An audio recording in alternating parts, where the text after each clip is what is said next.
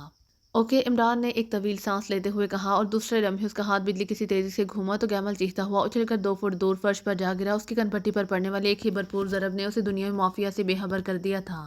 وہ نیچے گر کر تڑپ بھی نہ سکا اور اسی طرح بے حس و حرکت پڑا رہ گیا تھا، جبکہ اسی لمحے جولیا تیزی سے دروازے کی طرف بڑھی اور بجلی کسی تیزی سے دروازہ کھول کر باہر نکل گئی۔ عمران نے آگے بڑھ کر قالین پر پڑے ہوئے گیمل کو اٹھایا اور اسے صوفے کی کرسی پر بٹھا کر اس نے اس کا کوٹ اس کی پشت سے نیچے کر دیا۔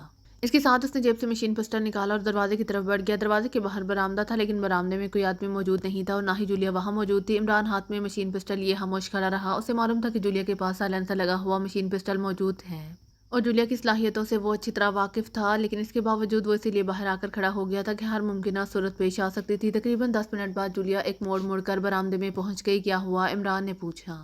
4 ملازم تھے، چاروں آف ہو چکے ہیں، جولیا نے کہا۔ اندر کوئی محفوظ کمرہ بھی ہے؟ عمران نے پوچھا۔ ہاں، ایک کمرہ ہے جو آفس کے انداز میں سجا ہوا ہے، جولیا نے کہا تو عمران واپس مڑا اور پھر اس نے صوفے پر بے ہوشی کے عالم میں بیٹھے گیمل کو کھینچ کر کاندھے پر لادا اور جولیا کے پیچھے چلتا ہوا اس آفس میں پہنچ گئے۔ یہ واقعی آفس تھا۔ عمران نے گیمل کو ایک کرسی پر بٹھا دیا۔ تم باہر جا کر خیال رکھو، خاص طور پر اگر کوئی فون آئے تو اسے ٹال دینا، عمران نے جولیا سے کہا، اور جولیا نے اس بات میں سر ہلا دیا اور آفس سے باہر چلی گئی۔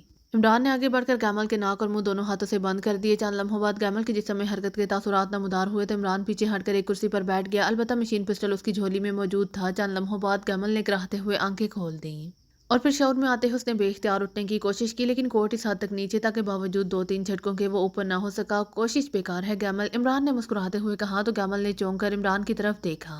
اس کے چہرے پر یک لحظت انتہائی غصے کے تاثرات ابھر آئے تھے۔ تم کون ہو تم، اور یہ کیا ہے؟ تم یہاں میرے آفس میں کیسے آ گئے؟ گیمل نے دوبارہ کرسی پر بیٹھتے ہوئے انتہائی غصیلے لہجے میں کہا۔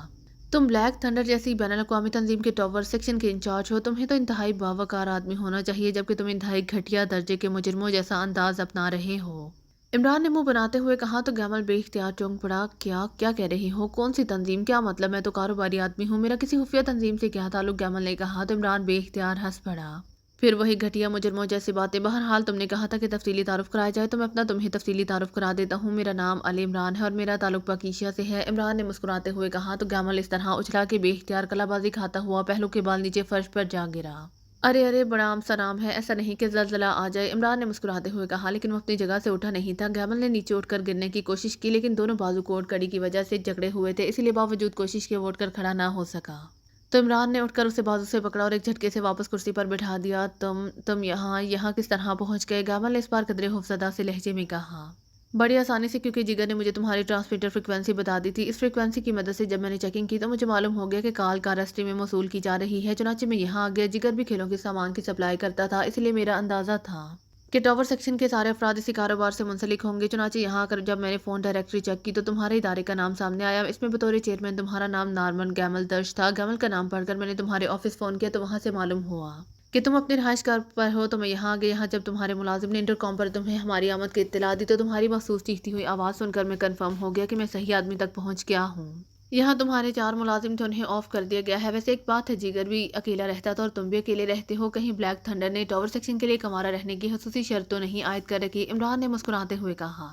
تم واقعی انتہائی ذہین شاطر ذہن کے آدمی ہو۔ بہرحال تم کیا چاہتے ہو؟ گیمل نے اس بار سنبھلے ہوئے لہجے میں کہا۔ کچھ نہیں، صرف اتنا بتا دو کہ سیکشن ہیڈ کوارٹر کا انچارج کون ہے، عمران نے کہا تو گیمل بے اختیار چونک پڑا۔ سیکشن ہیڈ کوارٹر کا انچارج؟ کیا مطلب؟ انچارج تو میں ہوں، گیمل نے کہا تو عمران بے اختیار ہنس پڑا۔ میں جگر نہیں ہوں گیمل، میرا نام علی عمران ہے اور میرا نام تمہاری تنظیم نے ایسے ہی سیف لسٹ میں نہیں رکھا ہوا۔ میں تم سے زیادہ بلیک تھنڈر کو جانتا ہوں، مجھے معلوم ہے کہ سیکشن ہیڈ کوارٹر کو کال کرتے وقت کس قسم کے کوڈ استعمال ہوتے ہیں، پھر وہاں سے کس طرح پہلے کال کی کمپیوٹر چیکنگ ہوتی ہے، پھر کال ریسیو ہوتی ہے، اسی لیے میرے سامنے اس طرح کی باتیں کرنا حماقت کے سوا اور کچھ نہیں، عمران نے جواب دیا۔ میں نہیں جانتا، گیمل نے جواب دیا۔ تمہارا تعلق بہرحال ٹاور سیکشن ہیڈ کوارٹر سے براہ راست ہوگا، اسی لیے تم بتاؤ گے کہ اس سے بات کرتے ہوئے کس قسم کے کوڈ استعمال ہوتے ہیں، عمران نے جھولی میں رکھا ہوا مشین پستل ہاتھ میں اٹھاتے ہوئے کہا۔ اس کا لہجہ یک لحظت تلخ ہو گیا تھا۔ مجھے نہیں معلوم، گیمل نے بھی انتہائی مضبوط لہجے میں کہا۔ چلو یہ بتاؤ کہ تم نے فارمولا کہاں بھیجا ہے، عمران نے کہا تو گیمل چونک پڑا۔ کون سا فارمولا؟ میرا کسی فارمولے سے کوئی تعلق نہیں ہے، گیمل نے جواب دیا تو عمران اٹھ کر اس کے قریب آیا۔ اس نے ایک ہاتھ اس کے کاندھے پر رکھا اور اس کے ساتھ اس نے مشین پسٹل کی نال اس کی دونوں آنکھوں کے درمیان رکھ کر دبا دی۔ تو پھر تم چھٹی کرو، میں یہاں کی تلاشی لے کر سب کچھ خود ہی معلوم کر لوں گا۔ میں سوچ رہا تھا کہ تم سیدھے سادے آدمی ہو، اسی لیے تمہاری جان بخشی کر دی جائے اور میں خاموشی سے یہاں سے چلا جاؤں، کسی کو معلوم بھی نہ ہو سکے گا کہ تم نے کیا بتایا ہے اور کیا نہیں۔ لیکن عمران نے انتہائی سرد لہجے میں کہا، رک جاؤ، کیا واقعی تم مجھے زندہ چھوڑ دو گے؟ گیمل نے ہذیانی انداز میں کہا۔